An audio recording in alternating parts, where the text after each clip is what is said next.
नमस्कार, आपके साथ मैं अदिति त्यागी हूँ और आज हम बात करेंगे यूसीसी यानी यूनिफॉर्म सिविल कोड, जिसे हिंदी में समान नागरिक संहिता या फिर एक देश एक विधान एक देश एक कानून, इन सभी नामों से आपने इसके बारे में सुना होगा, आप जानते होंगे।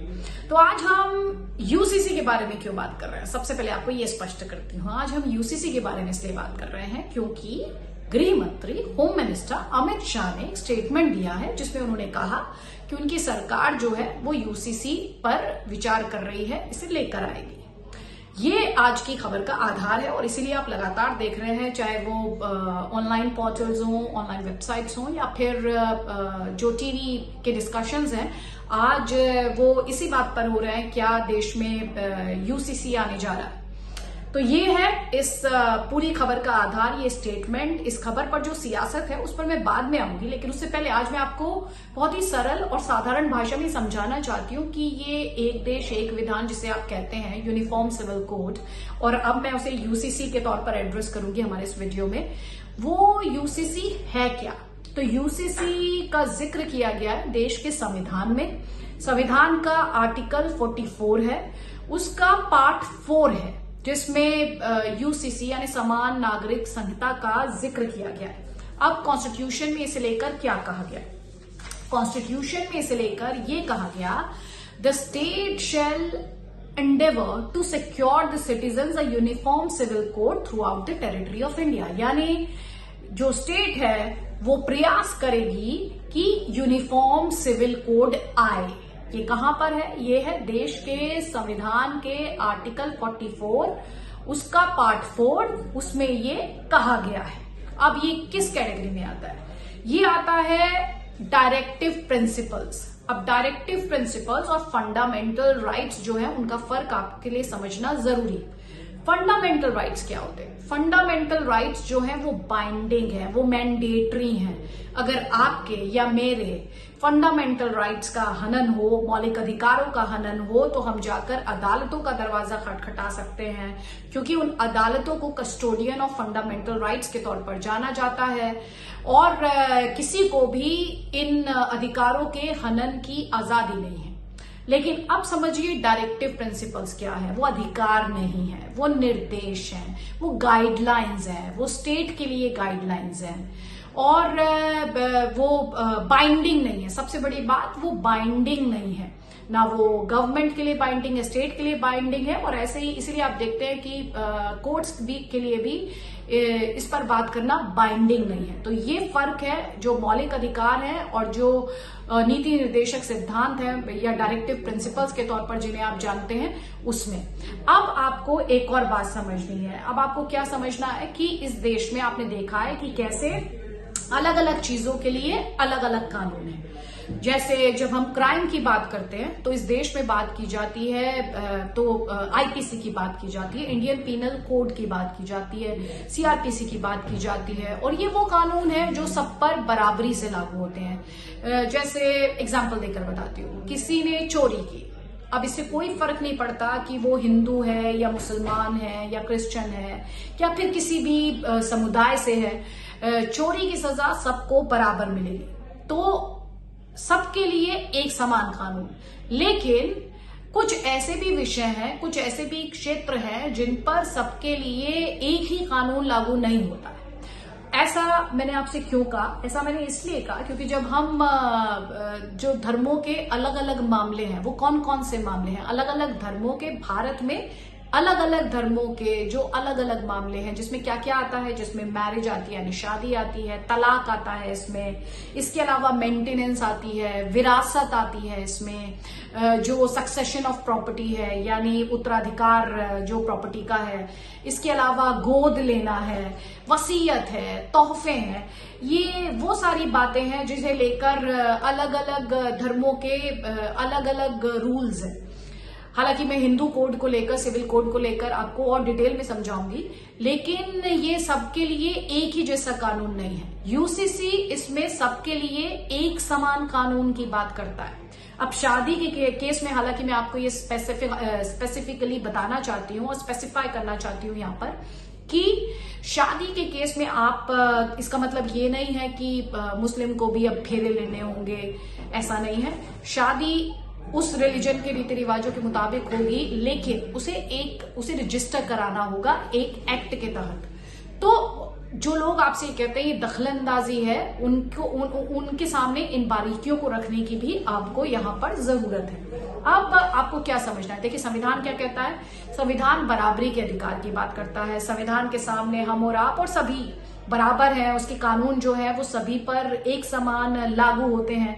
लेकिन जैसा कि मैंने अभी आपको स्पष्ट किया कि अलग अलग धर्मों के कुछ मुद्दे हैं, कुछ ऐसे मामले हैं जहां पर लोगों की भावनाएं जुड़ी होती हैं, धार्मिक भावनाएं।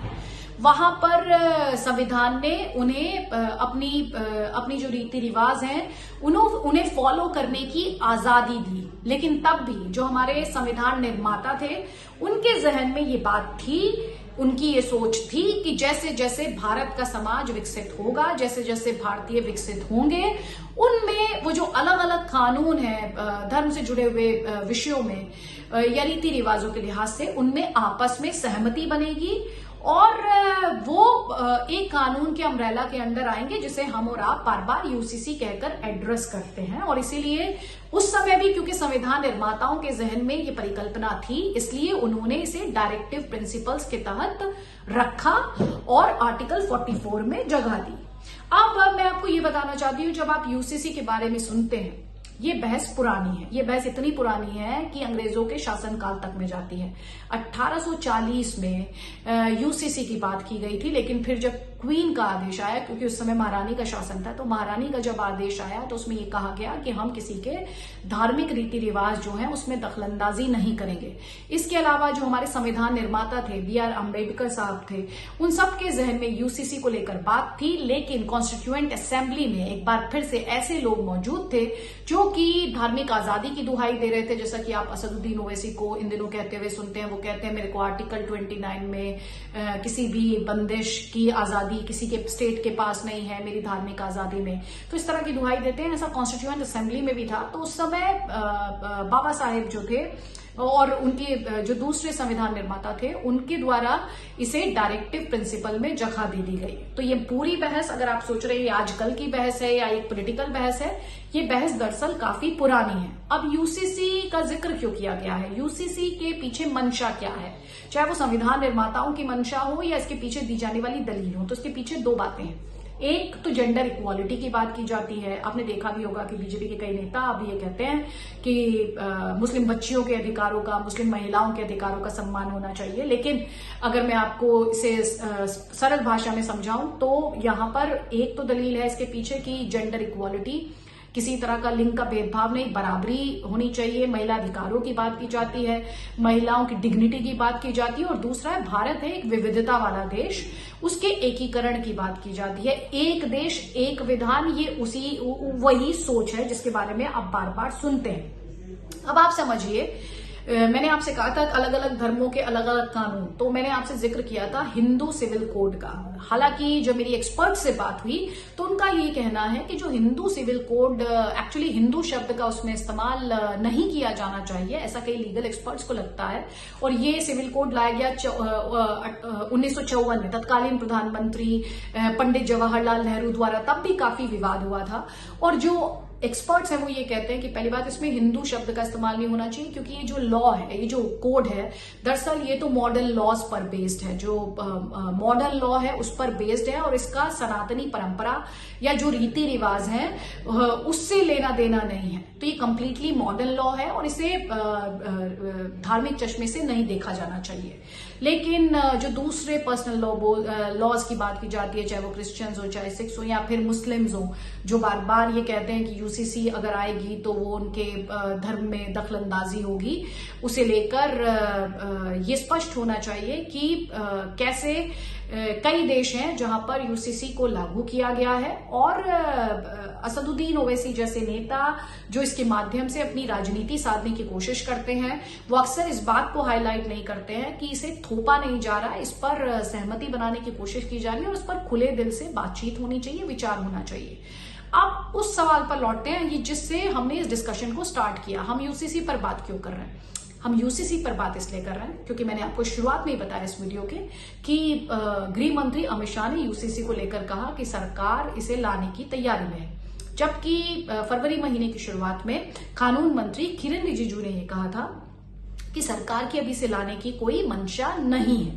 तो सवाल यह है कि क्या सरकार के भीतर ही किसी तरह की कोई कंफ्यूजन है क्या सरकार, या फिर मुझे कहना चाहिए सरकार और बीजेपी जो है, वो जो बीजेपी का कोर एजेंडा यूसीसी है, तो क्या वो दोनों सरकार और बीजेपी जो है वो सेम पेज पर नहीं है क्या? और यहाँ पर एक तरफ ये सरकारी कंफ्यूजन की बात देखिए, 21वें लॉ कमीशन को ये कहा गया था कि इस पर वो काम करें। 21वां लॉ कमीशन का कार्यकाल हालांकि 30 अगस्त 2018 को खत्म हो चुका है। 22वें लॉ कमीशन को इस पर काम करना है और एक्शन प्लान के लिहाज से भी अगर बात की जाए तो कहीं ना कहीं इस यूसीसी का खाका तैयार किया जाना चाहिए और वो खाका लॉ कमीशन द्वारा ही तैयार किया जाएगा, कम से कम इसकी उम्मीद हम कर सकते हैं। और वो उस लिहाज से जो 22वां लॉ कमीशन है वो काफी अहम है। अब इसकी व्यवहारिकता की बात करते हैं। एक तो मैंने आपसे कॉन्स्टिट्यूशन में कहा कि आप स्टेट को ये कहा गया कि आप इस पर सहमति बनाएं। दूसरा, क्या इसे लाना व्यवहारिक है, ना सिर्फ पर्सनल लॉस के लिहाज से, बल्कि हम ये भी देख रहे हैं कि मिजोरम में किस तरह से वहां की असेंबली में बाकायदा प्रस्ताव पास किया गया और यूसीसी का विरोध किया जाएगा, ये बात स्पष्ट कर दी गई। और ये खाली मिजोरम का स्टैंड नहीं है, ये दूसरे भी नॉर्थ ईस्टर्न स्टेट्स हैं जिनमें से कई का स्टैंड यही है। इसीलिए मैंने ये सवाल उठाया, क्या यूसीसी को लाना व्यवहारिक है, क्या इसे लाना इसके मौजूदा स्वरूप में मुमकिन है? हालांकि आपको समझना है कि यूसीसी को लेकर यूसीसी गोवा में पहले से ही है। इसके अलावा BJP rule states Uttar Pradesh, Madhya Pradesh, Uttarakhand, Gujarat, वो यूसीसी को लेकर कई बार बयान दे चुके हैं। कई चुनावी कई इलेक्शंस में यूसीसी को लेकर कमेटीज की बात की गई, उसके खाके की बात की गई, ड्राफ्ट की बात की गई। तो अब बड़ा सवाल ये है कि क्या ये मुमकिन और व्यवहारिक है। लेकिन एक सवाल के साथ मैं अपने इस वीडियो को क्लोज करने जा रही हूं कि बीजेपी को यहां पर देखने वाली बात यह है, क्या बीजेपी सही वक्त का इंतजार कर रही है या फिर ये माना जाए कि ये चुनावों में वोट हासिल करने का मंत्र है। इस सवाल के साथ आज मैं वीडियो को क्लोज कर रही हूं और आपको क्या लगता है, आपकी क्या राय है?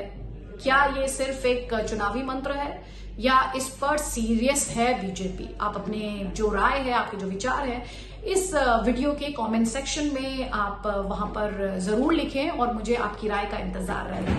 यूसीसी पर हमारे स्पेशल वीडियो में फिलहाल इतना ही।